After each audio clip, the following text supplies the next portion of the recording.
Hello and welcome back to my channel Crystallizing Ideas.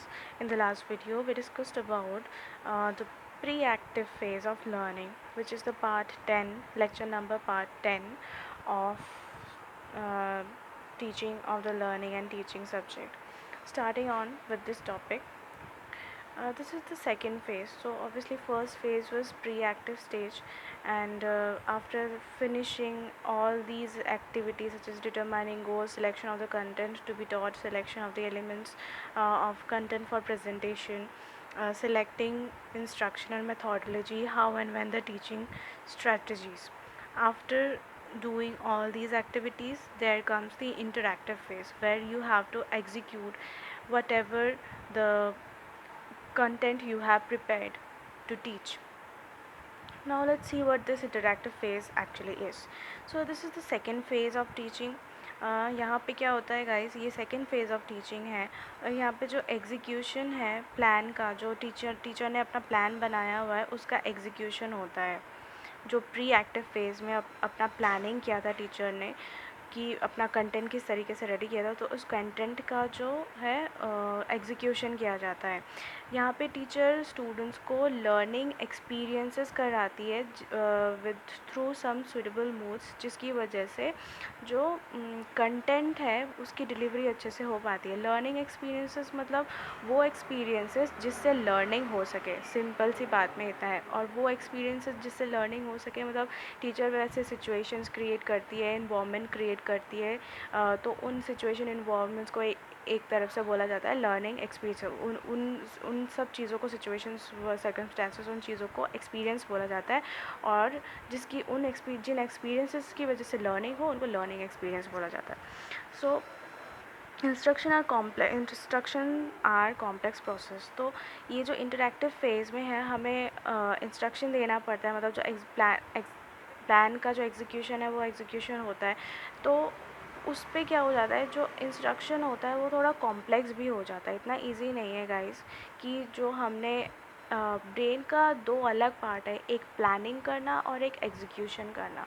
तो execution वाला जो part है वो बहुत डिफरेंट है प्लानिंग से। ज़रूरी नहीं है कि हमने जो प्लानिंग किया, जिस तरीके से कोई भी चीज़ हमने प्लान किया उसी के अकॉर्डिंगली चले।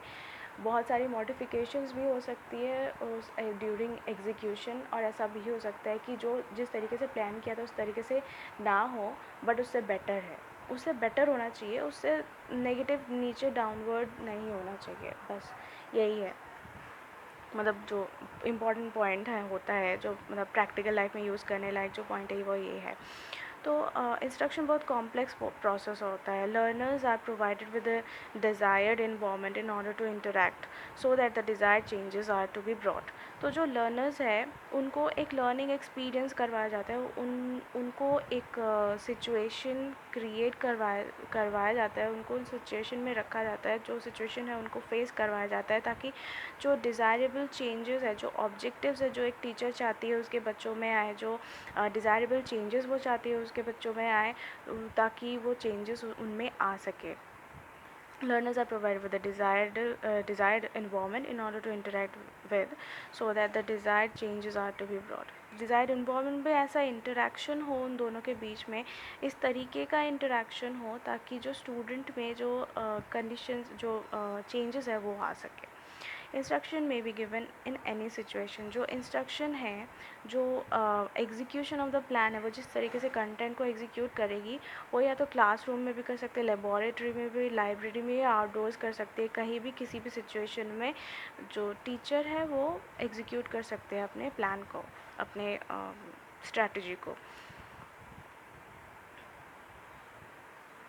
और अलग अलग सिचुएशन में इसलिए पढ़ाया जाता है, इसलिए उनको इंस्ट्रक्शन दिया जाता है ताकि जो स्पेसिफिक इन्वामेंटल स्टिमुली है, जैसे कि लाइब्रेरी में पढ़ा रहे तो लाइब्रेरी में बहुत सारे बुक्स होती है, तो उन सारे बुक्स के साथ जो है बच्चों को इन्फॉर्म कराने के लिए, ताकि जो वो इन्वामेंटल स्टिमुली बन जाता है। लाइब्रेरी में बुक्स एक इन्वामेंटल स्टिमुली बन जाता है। स्टिमुली मतलब कोई भी इवेंट या ऑब्जेक्ट जो हमें स्टिमुलस करती है, कोई स्टिमुलेट करती है कोई एक्टिविटी करने के लिए, उकसाती है, उकसाना, इन्वामेंटल स्टिमुली। वो उकसाने वाली चीज़ें जो इन्वायरमेंट में होती है वो होता है इन्वायरमेंटल स्टिमुली। तो लाइब्रेरी में इन्वायरमेंटल स्टिमुली कौन सी होगी? बुक्स होगी।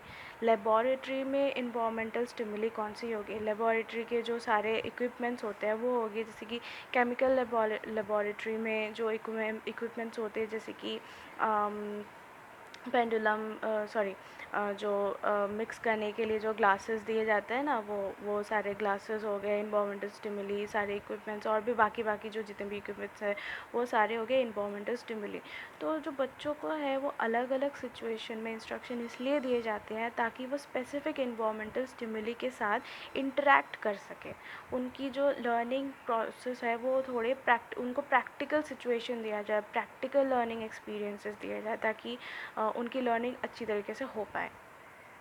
तो इसमें क्या है, जो टीचर है वो तो हमें पता ही है कि उसने प्री एक्टिव फेज़ में अपना सारा स्ट्रेटजी बना लिया था, प्लानिंग कर ली थी, तो वो अपने प्री डिटरमाइंड डायरेक्शन पे चल रही है।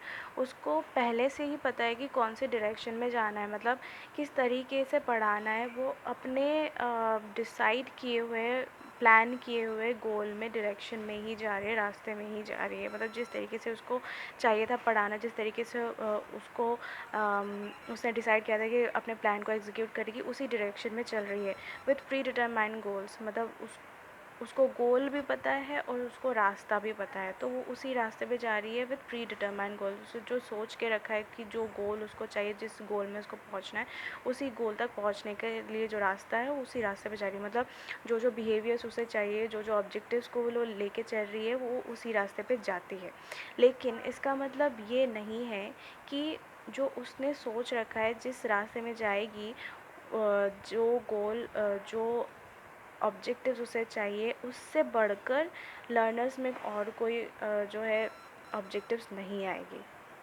कहने का मतलब ये है कि जो जो चीज़ें टीचर चाहती है कि उसके स्टूडेंट्स में डेवलप हो, उससे बढ़कर उन सारे स्टूडेंट्स में वो दूसरे ऑब्जेक्टिव्स, दूसरे कैपेबिलिटीज़ डेवलप नहीं होगी, ऐसा नहीं है।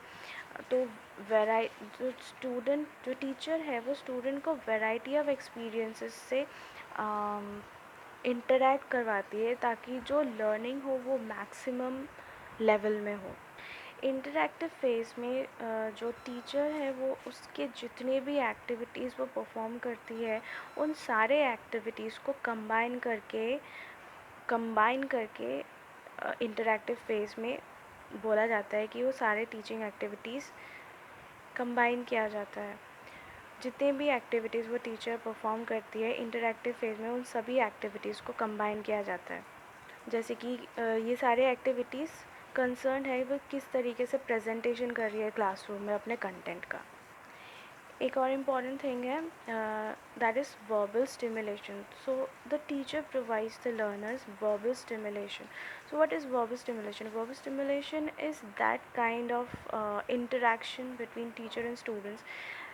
Interaction is basically verbal stimulation. Those stimulation which are which includes the verbal activities such as asking questions, listening students' response, providing guidance, making explanations. So all of these things are done with the help of verbal activities. So all these activities, combining these activities, we call, we give that a term, that is verbal stimulation. So in this process, in this interactive phase, the teacher provides the learners verbal stimulation. Now let's talk about what are the activities which can be done in interactive phase. The first one is setting up of the class. So first activity में जो classroom है उसको setup किया जाता है। इसमें first activity क्या होता है, एक टीचर क्लासरूम में एंटर करती है तो उसका फर्स्ट एक्ट होता है to perceive the size of the classroom. तो साइज़ ऑफ द क्लासरूम क्या है उसको देखा जाता है। He looks at all the students sitting in the class for a moment. He anticipates which student can assist him in the classroom teaching. Also, he gets an idea regarding the troublemaker. So, during this stage, he gets an idea of all the students who he is going to teach. he looks for the troublemakers in the classroom, and he also looks for those students who can assist him in helping, like helping in any kind of presentation of any kind of content which requires teaching aids. So those students can help him set up the teaching aids or some kind of stuff. So he looks at the classroom, he looks at the size of the classroom, he looks for the troublemakers, and he looks for the students who can assist him. And another side, students also start feeling the personality of the teacher as he enters the classroom. So students can also judge and criticize the teacher according to his personality. So this becomes very important for the teacher to act, to have those teacher like characteristics, because students here works as a audience who can criticize the teacher if he doesn't act like a teacher, if he doesn't have the teacher like characteristics. So to summarize whatever I have said in that particular paragraph, it can be said that setting up of the classroom has 4 points.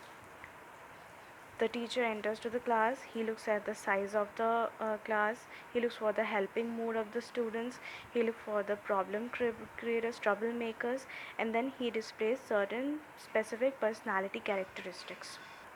The second point is knowing the learners. Now what does a teacher do? The teacher tries to know about each and every student's abilities, interest, attitudes, academic backgrounds, and all of these stuffs. And it is done only after perceiving the size of the classroom. And then the moment comes when he decides to start teaching. He starts teaching after he does the diagnosis of the students by questioning, testing their abilities, interests, attitude. After knowing them a little bit, he does a diagnosis of the students by asking some kind of questions. Here two kinds of activities are involved: initiation and response, which are known as verbal interaction. So verbal interaction plays a major role in during the teaching, during the initiation of the teaching. So both the activities, initiation and response, takes place between the teacher and the student. When teacher initiates, students response, and if a student initiates, then teacher will respond. Teacher creates some kind of situation, or he does some kind of activities which make students react. When students perform some kind of activities, then the teacher reacts. So this is interaction activity. It is an interaction that takes place between the teaching process. This is the communication process that takes place in the teaching process. इसी interaction के दौरान, इसी interaction के बीच में जो teacher perform करती है वो verbal and non verbal activities interaction, मतलब verbal and non verbal interaction perform करती है, जैसे कि selection and presentation of stimuli, feedback and reinforcement, deployment of strategies. Selection and presentation of stimuli मतलब कुछ भी चीज़ पढ़ाने से पहले बच्चों में एक स्टिमुलस क्रिएट करना चाहिए, मतलब उनको उकसाना चाहिए, उनको क्यूरियस बनाना चाहिए. मतलब हमें कोई चीज़ एज अ स्टिमुली प्रेजेंट करना चाहिए जिससे उनमें लर्निंग कंडीशन, मतलब कुछ सीखने की, लर्न करने के लिए, जानने के लिए क्यूरियोसिटी हो, जो उन्हें मोटिवेट कर सके. तो इसमें टीचर क्या करती है, अप्रोप्रिएट स्टिमुलस सिलेक्ट करती है और उसको जैसे जैसे सिचुएशन आता जाता है उस सिचुएशन के अकॉर्डिंगली जो स्टिमुलस है उसको अनडिज़ायरेबल एक्टिविटीज़ को कंट्रोल करके डिज़ायर्ड सिचुएशन बनाया जाता है, और डिज़ायर्ड एक्टिविटी लाने के लिए एक सिचुएशन क्रिएट किया जाता है. जो टीचर को है उसको पता होना चाहिए कि कौन से सिचुएशन किस टीचिंग टॉपिक पे इफ़ेक्टिव होगा, किस स्टेप में कौन सी स्टिमुली को यूज़ करना है, वो टीचर को पता होना चाहिए. Feedback and reinforcement. तो फीडबैक एंड रीइंफोर्समेंट में जो डिज़ायर्ड रिस्पॉन्स है वो उस पर, वो दोबारा उस पर होता रहे, मतलब वो रहे बार बार जो है. अगर जैसे फॉर एग्ज़ाम्पल टीचर क्वेश्चन पूछ रही है तो आंसर्स जो है बच्चों की तरफ से आता रहे, ये जो एक डिज़ायर्ड बिहेवियर है ये आता रहे, तो उसलिए इस चीज़ के लिए कंडीशन प्रोवाइड करना, तो उसको पॉजिटिव रीइंफोर्समेंट कहते हैं। लेकिन कोई बच्चा बदमाशी कर रहा है, वो अनडिज़ायर्ड बिहेवियर है, और उस रिस्पॉन्स को वहीं पे डिक्रीज़ कर देना, उसको नेगेटिव रीइंफोर्समेंट कहते हैं। जैसे कि उसको पनिश करना ताकि जो अनडिज़ायर्ड बिहेवियर है वो दोबारा ना हो। फीडबैक एंड रीइंफोर्समेंट किसी रिस्पॉन्स को स्ट्रेंथन करने के लिए बनाया जाता है, किसी रिस्पॉन्स को चेंज करने के लिए बनाया जाता है, या फिर किसी रिस्पॉन्स को मॉडिफाई या करेक्ट करने के लिए बनाया जाता है। डिप्लॉयमेंट ऑफ स्ट्रैटेजीज़, क्योंकि हमें ये पता है कि जो टीचिंग एक्टिविटीज़ है वो लर्निंग कंडीशंस से डायरेक्टली रिलेटेड है, मतलब हम पढ़ाते इसलिए ताकि उनमें लर्निंग हो। तो टीचर और स्टूडेंट का जो इंटरेक्शन है वो भी इसलिए प्रोड्यूस किया जाता है, सच एस मतलब किसी एक्टिविटीज़ की मदद से प्रोड्यूस किया जाता है, किसी कंडीशंस की मदद से प्रोड्यूस किया जाता है, ताकि उस जो टीचर है वो रीइंफोर्समेंट स्ट्रैटेजीज़ को इफ़ेक्टिवली यूज़ कर पाए, ताकि जो बच्चों में अच्छी आदतें हैं उनको सस्टेन कर पाए, बुरी आदतों को मॉडिफाई या करेक्ट कर पाए। टीचिंग स्ट्रैटेजी मतलब डिप्लॉयमेंट ऑफ स्ट्रैटेजी, जिस स्ट्रैटेजी से वो टीचर पढ़ा रही है, these teaching strategies make the प्यूपिल teacher interaction impressive. ये स्ट्रैटेजीज़ कंट्रोल करती है वर्बल और नॉन वर्बल बिहेवियर, जो स्टूडेंट्स के नॉन वर्बल और स्टूडेंट और टीचर दोनों के वर्बल और नॉन वर्बल बिहेवियर को चेक करती है up until the end of teaching task. तो इस जो पूरे एक्टिविटी में जो इंटरेक्टिव फेज़ है, इसमें 3 चीज़ें बहुत इंपॉर्टेंट है जो स्टूडेंट और टीचर दोनों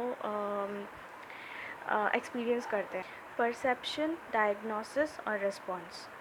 परसेप्शन में क्या होता है? परसेप्शन में जो टीचर है वो स्टूडेंट्स के बारे में जानती है, और जो स्टूडेंट है वो टीचर के पर्सनालिटी के बारे में जानता है, यही परसेप्शन है। वो क्लास को देखती है, वो सब कुछ देखती है, जो अभी अभी हमने फर्स्ट पॉइंट में करा था, वही परसेप्शन। डायग्नोसिस में क्या होता है? डायग्नोसिस में टीचर डायग्नोस करती है स्टूडेंट्स के प्रीवियस नॉलेज को, उनके अचीवमेंट लेवल को, उनके एबिलिटीज़ को, सब कुछ डायग्नोस करती है। रिएक्शन प्रोसेस में जो टीचर है वो ऑब्ज़र्व करती है कि किस तरीके से उसके क्लास के बच्चे रेस्पॉन्स कर रहे हैं उसके क्वेश्चन से, और जो स्टूडेंट भी है उनको भी पता लग जाना चाहिए कि किस तरीके से रिएक्ट करना है, किस तरीके से रेस्पॉन्स करना है टीचर के क्वेश्चन को। That was all about the interactive phase of teaching. I hope to see you in the next one, which is post-active phase. Thank you. Have a good day.